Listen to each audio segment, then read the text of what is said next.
संकट उभे थोडे संकट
देव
ही त्रैलोकी देव उभा मागे पुढे उगवी कोडे संकट जैसा केला तैसा होय धावे सोय धरोनिया देव उभा मागे पुढे उगवी कोडे संकट तुका म्हणे असो सुखे गाऊ मुखे विठोबा देव उभा मागे पुढे उगवी कोडे संकट विठ्ठला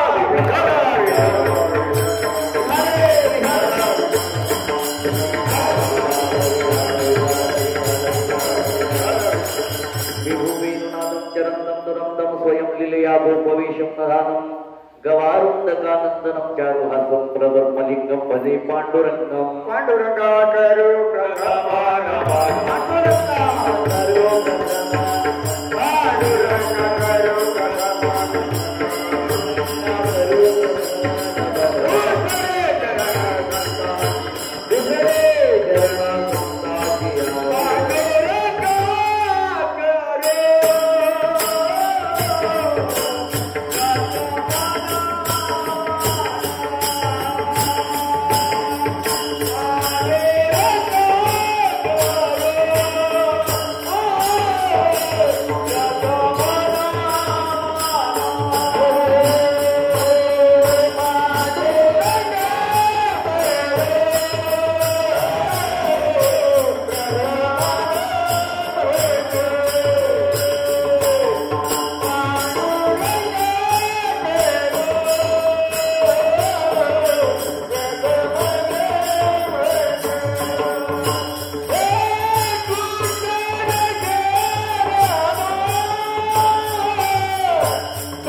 त्यांच्या कृपादाने कथेचा विस्तारू बाबाजी सद्गुरुदास तुका ओम नमो ज्ञानेश्वरा करुणाकरा दयाळा तुमचा अनुग्रह जागलो पावन झालो चराचरी मी काळा दुसरी काहीच नेने बोलतो वचने अति भाविका एका जनार्दनी तुमचा दास त्याची आस पुरवावी तुमचा अनुग्रह लादलो पावन झालो चराचरी ओम नमो सद्गुरु ज्ञान दीपा नमो सद्गुरु सच्चिदानंद रूपा नमो सद्गुरु भक्त कल्याण मूर्ती नमो सद्गुरु भास्करा पूर्ण कीर्ती महाराज हा जन्मला वृत्ती लोकी तुझी उपमाने आढळी हलोकी भव सिंधुसी बांधिला से तुझेने अनाथ महाधिकारणे दुःखयाने आता विनोबा विलासिनी चातुर्यात कलाकामिनी शारदा विश्वमोहिनी नमिनिव्या मनोजम मार्दुल्य वेगम जितिज्ञ बुद्धिमतम वरिष्ठम वातम भागवत श्रीरामदूतम शरण प्रभदे नमिला गणपती माभूली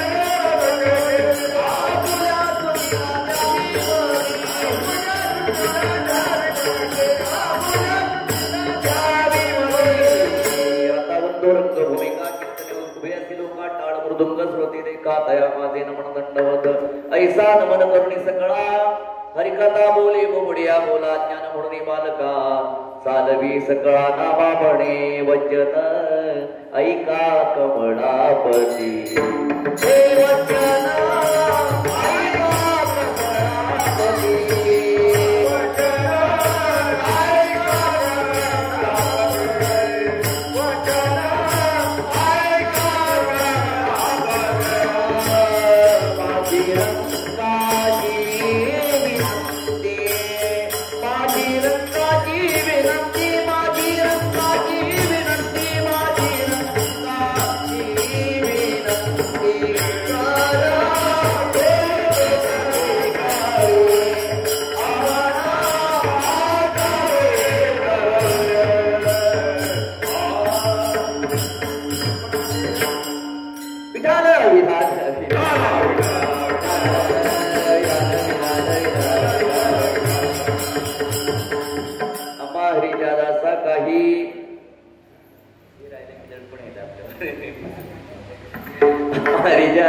काही भय नाही त्रैलोकी देव उभा मागे पुढे उगवी कोडे संकट जैसा केला तैसा होय धावे सोय धरुणिया तुका म्हणे असो सुखे गाव मुखे विठोबा देव उभा मागे पुढे उगवी कोडे संकट प्रस्तुत सेवेसाठी निवडलेला वृंद महान भगवत भक्त संत श्रेष्ठ विश्ववंद्य महाराष्ट्र पूजक जगद्गुरु तुकोबाराय ज्यांनी भागवत धर्माचा कळस होण्याची योग्यता प्राप्त केली, ज्यांनी साहित्य सोन्याच्या काळातून अक्षरांची निर्मिती केली, पंचवेद गाद्याची निर्मिती ज्या महात्म्याने केली, इंद्रायणच्या तीरावर देहू या सुप्रसिद्ध गावामध्ये वल्लोबा कर्त्यांच्या वंशातील ज्ञानरत्न जन्माला आलं. भंडारा भामचंद्र धोरड्या डोंगरावर परमार्थाची साधना करून देहासकट वैकुंठ गमन करून विश्वातील अलौकिक चमत्कार इतिहासाच्या पानावर ज्याने सुवर्ण अक्षराने लिहिला. परमार्थ कधी प्रपंचाला अडचण म्हणून दिला आहे आणि प्रपंच कधी परमार्थाचं साधन म्हणून दिलं नाही. विवेकेश वृत्ती वैराग्य संपन्न जीवन भक्तीचं परमोच्च बिंदू वल्लोबा कंकांच्या वंशाचे ज्ञानरत्न जन्माला तुमच्या आमच्यासाठी मोक्षाचं दार उघडणार युगप्रवर्तक श्रीमंत जगद्गुरु तुकोबाराय यांच्या मुखोद्वाणीतून आली अलौकिक अक्षरे कीर्तन रूपी सेवेसाठी निवडले.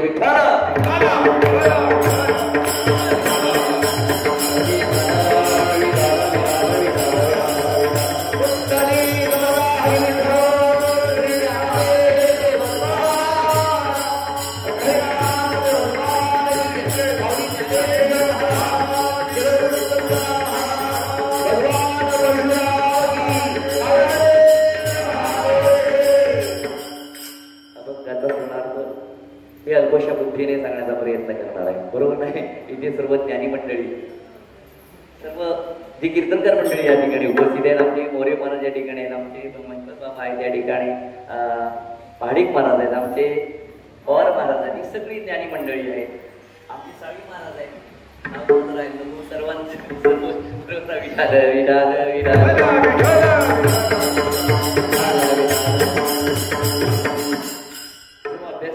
त्यांच्या समोर कीर्तन रूपी सेवेची संधी मिळाली हे बरोबर माझं भाग्य आहे. अल्पशा बुद्धीने मी या अभंगावर चिंतन करण्याचा प्रयत्न करणार आहे, बरोबर आहे. माझं पामर आहे काय थोरपण पायीची वहाण पायी बरी का बालक बोबडा बोली का वाकुडा विचको पावली तो चोजे करणे मावली रिझी देवी या न्यायाने. महाराज या अभंगाचं म्हणतात आम्हा हरिच्या दासा काही भय नाही त्रैलोकी, बरोबर की नाही. दास म्हणजे भक्त, दास दास्यत्वाने विश्वस्वाने भक्ती करणारा भक्त याला दास म्हणलेला आहे, बरोबर की नाही. दास्यत्व निकट हनुमंत पै केले म्हणून देखिले रामचरण अशा दासाच्या पाठीमागे भगवान परमात्मा, त्याला त्रैलोक्यामध्ये भीती नाही. का भीती नाही तर जगाचा मालक, ज्याने विश्व निर्मिले, महर्षी देवा संस्था मिले, 21 स्वर्गाचे धरिले सत्ता मात्र असा भगवान परमात्मा. म्या बोलविल्या वेद बोले, म्या चालविल्या सूर्य हले, मी प्राण हलविल्या प्राण हले जगाचा चालिला. बरोबर नाही. पर्वती बैसकानं संडावी, समुद्र रेखानं ओलांडावी, भूते वहावी आज्ञा माझी, अनंत ब्रह्मांड हृदयी असा भगवान परमात्मा, ज्याच्या सत्तेने शरीर चालतं. चाले हे शरीर कोणाच्या सत्ते कोण बोलविते, तुझिया सत्तेने वेदांती बोलावे, तुझिया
अर्जुनाला इच्छा झाली तर सुभद्रा असती तर भगवान सुभद्रा झाले. निज काही देणे भगवंत, दिष्टे भाव भक्ती देखोनिया.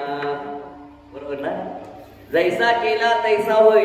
एकदा रामदास महाराज पंढरपूरला गेले आणि पंढरपूरला गेल्यानंतर इथे कारे उभा श्रीरामा, इथे कारे उभा श्रीरामा, मनमोहना मेघ श्यामा, इथे कारे उभा श्रीरामा, इथे कारे उभा श्रीरामा.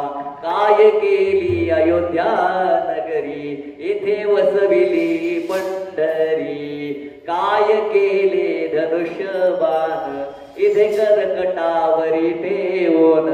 काय केली सीतामाई, इथे आणली रखुमाबाई. काय केले वानरदळ, इथे मिळविले गोपाळ. काय केली शरयू गंगा, इथे आणली चंद्रभागा. रामदासी जैसा भाव तैसा झाला पंढरी राम. जैसा केला तैसा होय, भावी सोय धरून या. तुकोबार सांगता त्या भगवंताने मुखाने नामस्मरण करू आणि या जगामध्ये सुखाने राहू. हा अभंगाचा चढ अर्थ विठ्ठल.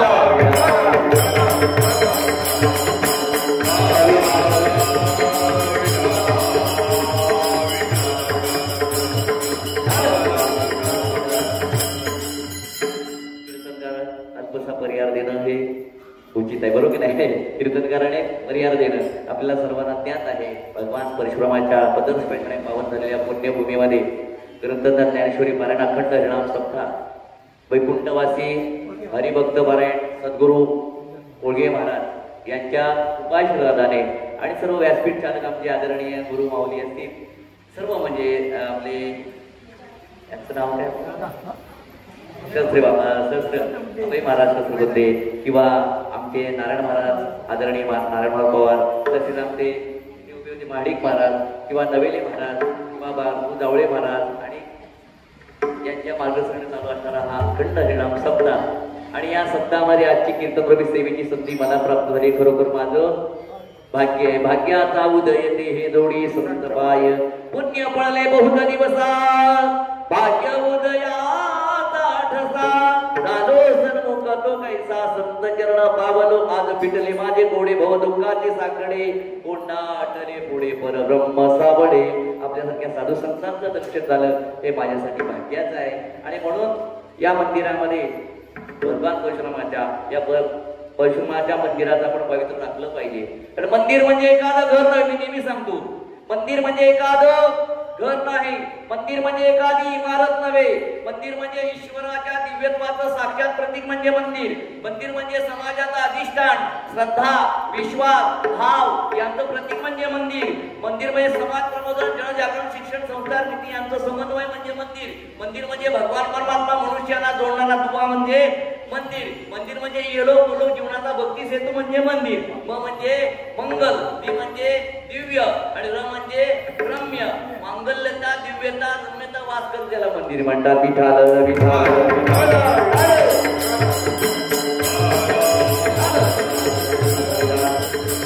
हे मंदिर आहे तसं आपलं घर सुद्धा मंदिर आहे. दया क्षमा शांती देते देवाची. त्या घरामध्ये मातृदेव भव, पितृदेव भव, आचार्य देव भव, अतिथी देव भव. बरोबर आहे. संध्याकाळी सकाळी उठल्यानंतर कराग्रे वसते लक्ष्मी, करमुळे सरस्वती, करमध्ये गोविंद प्रभाते गर्दर्शनम. नंतर त्या धरणी मातेला सांभाळलंय. समुद्रवरती मंडळी विष्णुपत्नी नमस्कृत्यम पादस्पर्शम समाय. नंतर देवाची पूजा झाल्यानंतर भगवंताला प्रिय असणारी तुळशी श्री सखे शिव पापर आणि पुण्यदे नमस्तु नारायण प्रिय. तिला नमस्कार केल्यानंतर बिंब तरी पचके वडे प्रकाशात लोके तुकडे. बरोबर ना. सूर्य किती लहान आहे, प्रकाशाला त्रिभुवन तुकडं पडतं. कधी लाईट बिल घेतले का आपल्याकडे? घेतलंय का? नाही नाही. म्हणून काय म्हणाले? सूर्याय नमः, ओम खगाय नमः, ओम आदित्याय नमः, ओम रवे नमः, ओम भानवे नमः, ओम सूर्याय नमः. अशी 12 नावे सूर्याची नित्य आपण पाठ केली पाहिजे. या घरामध्ये सुद्धा भजन चालू आहे. आणि संध्याकाळी हरिपाठ किती मुखेजरी गाय पवित्राची भूमी देह त्याचा या घरामध्ये देव येतो. या सुखा कारणे देव वेडावला वैकुंठ सोडूनी संत सदनी राहिला.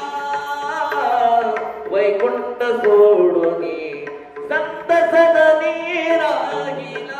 हे मंदिर आहे. देह सुद्धा एक मंदिर आहे. देह देवाचे मंदिर आत आत्मा परमेश्वर. देह देवाचे अज्ञानरूपी निर्माल्य टाकून सूर्यमातेची पूजा केली पाहिजे. हा देहाचं मंदिर झालं. हे संप्रदाय सुद्धा मंदिर आहे की नाही? हे संप्रदायाचं मंदिर आहे. कुणी रचला पाया? ज्ञानदेवे रचिला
केला विस्तार जनार्दन एकनाथ तुझ्या भागवत भजन करा सावकाश तुका झालासे.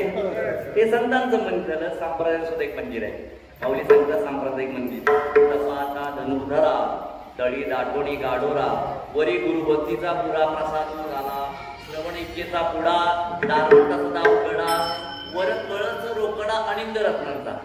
या संप्रदायाचा पाया म्हणजे तप आहे. गुरुचा आशीर्वाद हा प्रसाद आहे. श्रवणीच्या हा दरवाजा आहे आणि कुणाची निंदा न करणारा संप्रदायाचा कळस आहे.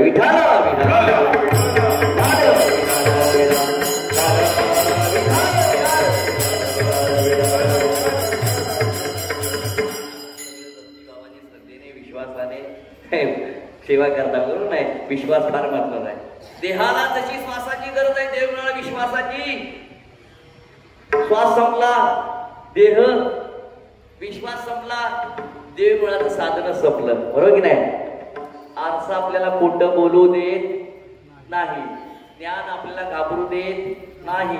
अध्यात्म आपल्याला मोहपाशात पडू देत नाही. कर्म आपल्याला अपशयी बनवू देत. प्रेम आपल्याला द्वेष करू आणि विश्वास आपल्याला दुःखी बनवू देत नाही. विठाल विठाल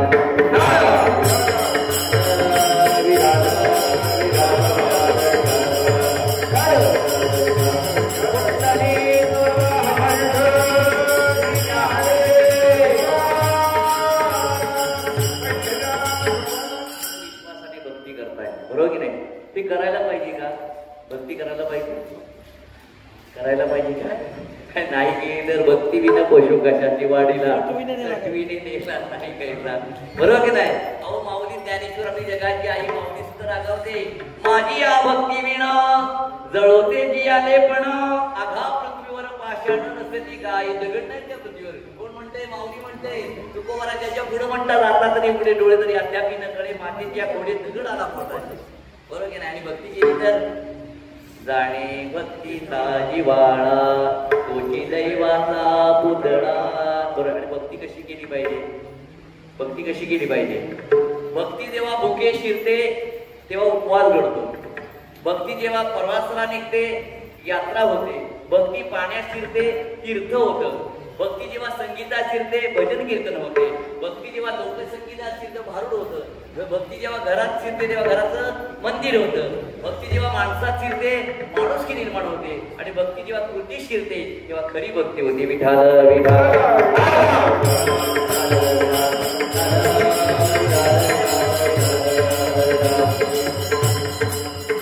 भक्ती करत असताना चित्त असलं पाहिजे.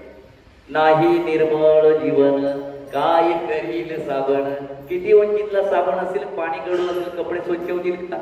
आणि आपलं चित्त शुद्ध नसेल तर काय होईल. भगवान परमात्मा भक्ती पोचेल का. काही बोलता. बरोबर नाही. तुका म्हणे चित्त करारे निर्मळ हे बोले गोपाळ आहे ते माऊलींचं अभंग आहे. त्रिवेणी संगमे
चित्त मिले तो सब मिले नाही तो फुकट संग. काय म्हणतात? चित्त मिले तो सब मिले नाही तो फुकट संग. आपलं या ठिकाणी चित्त सहकार्य करत नसेल, मन सहकार्य करत मन हित मीच करी माझ्या भक्ती प्रेम धरी सर्वत्र नमस्कारी मंदिरी गाते.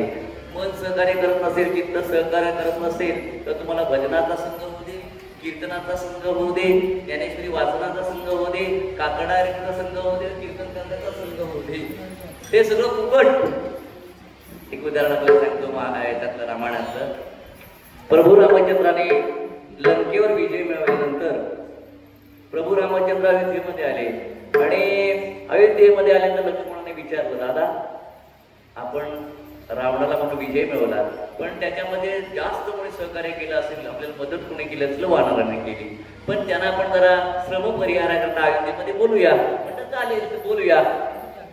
वानरांना बोलवले, अयोध्येमध्ये आले, उत्तम प्रकारची व्यवस्था केली. नाही देखील ते मिळे भोग सुखाची सोहळे, ज्यांना पाहिजे ते त्या ठिकाणी त्याला मिळत होतं, बरोबर की नाही. असे 2 महिने गेले आणि 2 महिने गेल्यानंतर किष्किंधेची आठवण येऊ लागली. होते कुठं अयोध्येत, पण त्यांना किष्किंधेची आठवण येऊ लागली.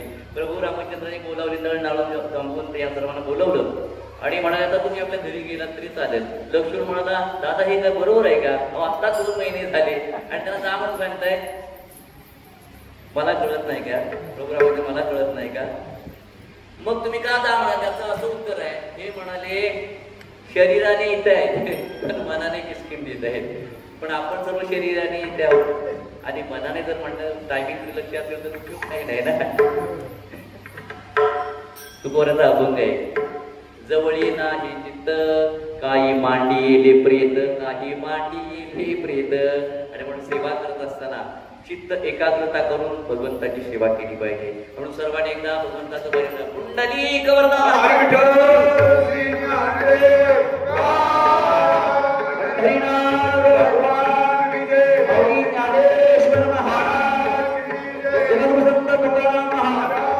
भगवान परशुराम. सुंदर असा मनुष्य देह आपल्याला मिळालाय. सहज मिळालाय का? सहज मिळालाय का? नाही. पावला हा देह काकटाली न्याय न घोडेचे उपाय घडवाले. किती हुशार मनुष्य असला तरी हाताला कापडाच रांधळ्या माणला सगळाच असतो मानव देह मिळालाय. मिळालाय का? सकृत दुष्कृत समान समितीची बाबी ही कर्मभूमी. सहज मिळालाय का? पैशाने विकत घेता येईल का? नाही. पैशाने विकत घेता असलं तर रावणाने घेतला असता, बरोबर की नाही. किती संपत्ती होती वर्णन करतात तुकोबारे. लंके माझे घरी किती ते ऐका सांगतो संख्या देशी देशी 5 लक्ष पाषाणा देते 7 लक्ष विटेबंदी कोटी घर काशा ताप्याची शुद्ध कांचनाची सप्तकोटी. तुका म्हणे ज्याची संपदा आहे वडी संघाची कवडी विकली नाही. मेरू तुल्य दिलेल्या सुवर्ण न मिळे एक क्षण नरदेह. पैशाची गोष्ट सोडा, मेरू पर्वतासारखं सुवर्ण दान दिलं तरी एका क्षणामध्ये मिळणार नाही. तो भगवान परमात्मा आपल्याला दिलाय. देवी दिला देह भजना पटा तो या झाला पाटा माझे वेचा. सहज मिळालाय. आपण आलो कुठून? दुनिया आलो का दुःख झाले दारुण कुठून? पूर्वजन्मी पाप केले देव विस्तारले विशेष नाशिवंत सेविता निमीर कोंडले 84 लक्ष योनी फिरता दुःख भोगिले. 84 योनी 4 खाणी आणि 3 गोणी. या जीवसृष्टीमध्ये प्रत्येक माणसाला 20 लक्ष वेळा वृक्षांमध्ये, 9 लक्ष वेळा जलचर प्राण्यांमध्ये, 11 लक्ष वेळा सरपटणारे प्राणी, 10 लक्ष पक्ष्यांमध्ये, 30 लक्ष वेळा पशूंच्या आणि मानवाभितरी 4 लक्ष. अभंग आहे. भक्ती बिन जिणे धनु लाजिरवाणे संसार भोगणे दुःख रूप. एक एक योनी कोटी कोटी फेरा मनुष्य देहीचा वारा. मग लागे 20 लक्ष योनी वृक्षांमध्ये घ्याव्या, जळचरी भोगाव्या, 10 लक्ष 11 लक्ष योनी क्रीडामध्ये घ्याव्या. पुढं काय 10 लक्ष भोगाव्या पक्षाला, 30 लक्ष योनी पशूंच्या घरी मानवा भितरी 4 लक्ष. नामा म्हणे मातेला केला. पहिला पुढचं सांगितलं तुम्ही विठाल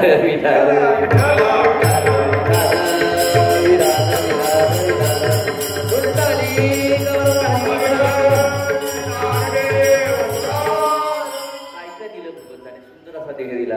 काय दिलं? दिली इंद्रिय हात पाय गाण डोळे मुख बोलाया वचन जेणे तुळशी नारायण झासे जीवपण भवरोग पन्न ज्ञानेंद्रिय दिले, पंच कर्मेंद्रिय दिली, 5 प्राण दिले, प्राण अपान व्यान उदान आणि समान, 5 उपप्राण दिले, नाक कुर्म कुकळ देवदत्तने धनंजय, शिंक कुणी द्यायची, पापणी कुणी उघडायची, ते सर्व भगवंताने आपल्याला दिले की नाही? सर्व दिले हो, हे भगवंताने सर्व दिले. माणूसच फक्त हसतो, इतरांना हसता येईल, हसायला मला एक माणसाला घेतं ना, बरोबर ना? ज्याला हसता येतं त्याला पंढरपूरच्या गर्दीत घुसता येते. विठाल विठाल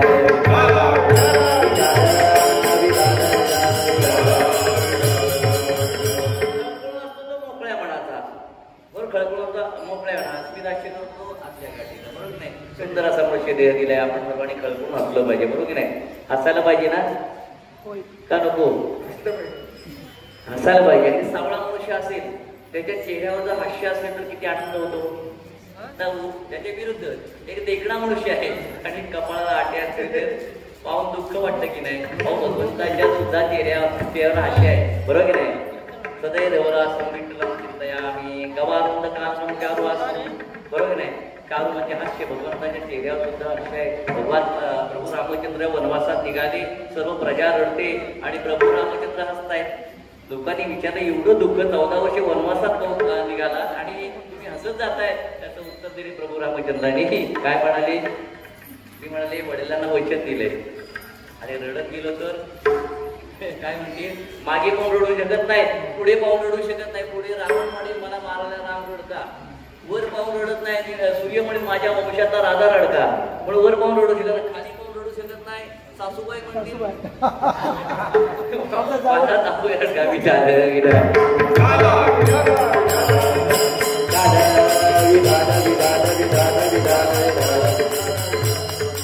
खळखळून हसायचं.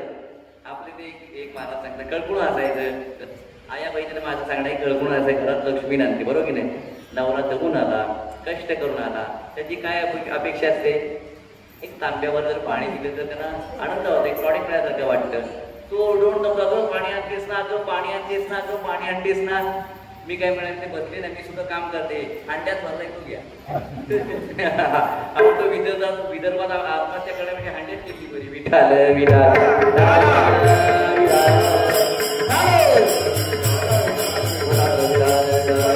सुंदर असा भगवान परमात्मा दिलाय, सुंदर देह देत आहे, त्याला विनय होऊन आपण चांगला केला पाहिजे. कारण भगवंताने येताना आपल्या 4 गोष्टी दिल्या. कोणत्या?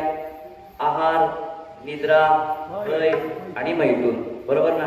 आहार, निद्रा, भय आणि मैथून. प्रत्येक माणसाला आहार आहे, प्रत्येक माणसाला भय आहे, प्रत्येक माणसाला मैथून आहे, बरोबर नाही? निद्रा आहे. आणि म्हणून माऊली सांगतात आहार घ्या. आहार घेतला पाहिजे, पण तो मर्यादित घेतला पाहिजे, बरोबर की नाही? आहार सेविते युक्तीच्या माफी मामीची क्रियादात आचरित आहे सिद्धी, बरोबर की नाही? आहार घ्या पण मर्यादित घ्या. पण काय काय एवढे खातात ना, बापरे एवढे खातात ना. आता एवढे खाणार काय? जर एखादा मनुष्य 100 जर पुरणपोळ्या खात असेल तर सत्यनारायणच्या पूजेला आला तर एकटाच भागी, आणि 5 जण आला तर मराठी उपाशी जाते. पिठात विधान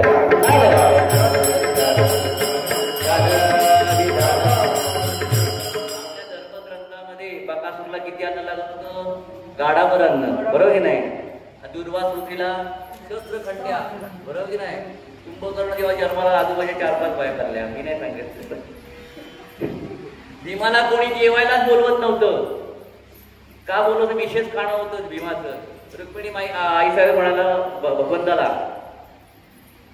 की जरा भीमाला आपण जेवायला बोलवतो. नको नको म्हणला, त्याला नको, त्याला नको जेवायला. कारण का? तो आपल्याला काही परवडणार नाही. त्याचं विशेष खाणं होतं. भगवंत म्हणतात 2 दिवस 3 टाइम द्वारकेला जेवण घालतो, पण भीमाला नको. पण आई साहेबांनी आग्रह दिला, भीमा आले इकडे, आचार्याला सांगितलं जेवण करा. तो आचार्य म्हणतो किती माणसं आहेत?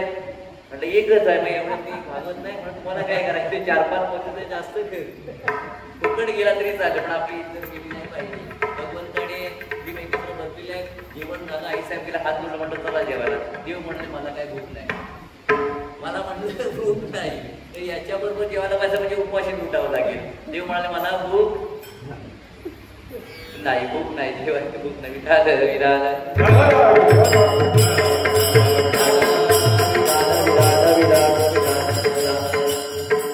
विशेष खाणं होतं, भीमाचं हे विशेष खाणं होतं, बरोबर की नाही?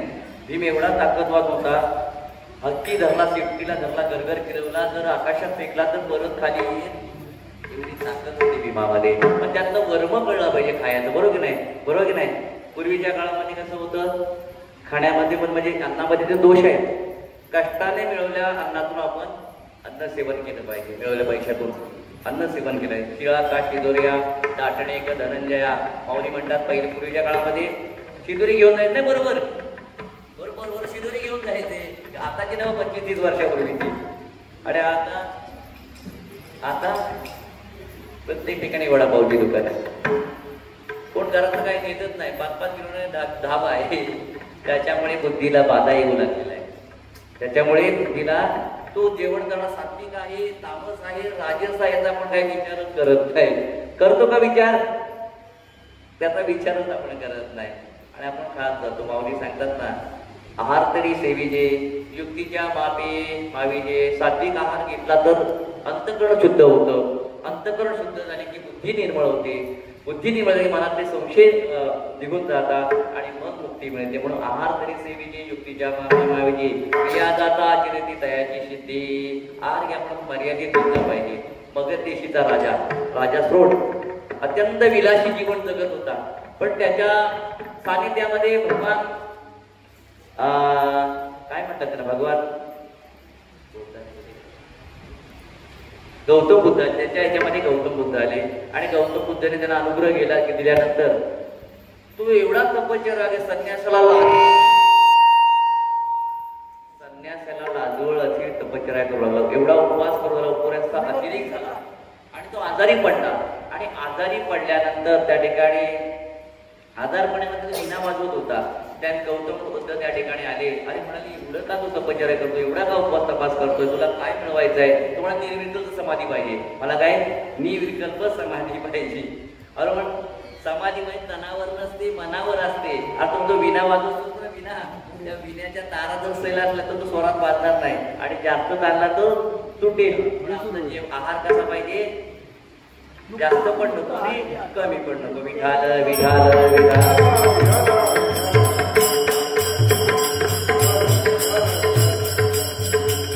शास्त्राने आहारामध्ये दोष पण सांगितले. स्वभाव दोष कसा आहे, स्वभाव दोष, आश्रय दोष, परता दोष, कर्त्याचा दोष, निमित्ती दोष आणि दृष्टी दोष, हे दोष सांगितले आहारामध्ये. आहार तरी सेविते योग्य, आहार घे पण मर्यादित घे. आहार झाल्यानंतर निद्रा जास्त घेऊ नकोस, मर्यादित झोप. तर आपल्याला मिळायला आवश्यक आहे अल्प आयुष्य मानव देह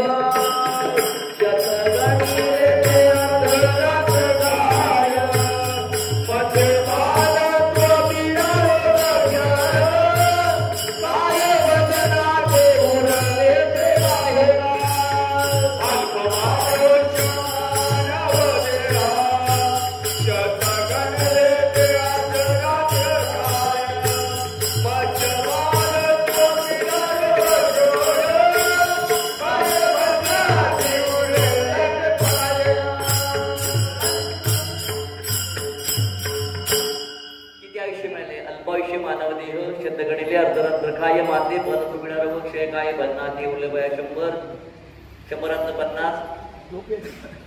झोपेत राहिलं नाही तरी ब्रह्मदेवाला शरण गेलं परत आयुष्यही मिळणार नाही.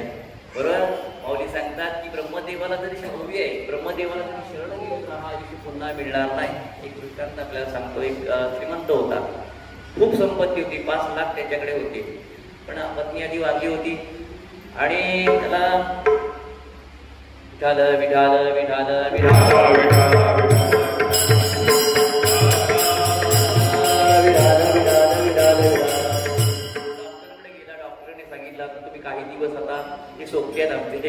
तुमच्याकडे काही संपत्ती असेल तर आपल्या वारसाच्या नावावर करा. पत्नी आधी निवडले, मुलं बाळ काय नव्हती आणि त्याने पुतण्याला बोलवलं. म्हणली माझी सर्व संपत्ती 5 लाख आहे, हे मला तुझ्या नावावर करतो.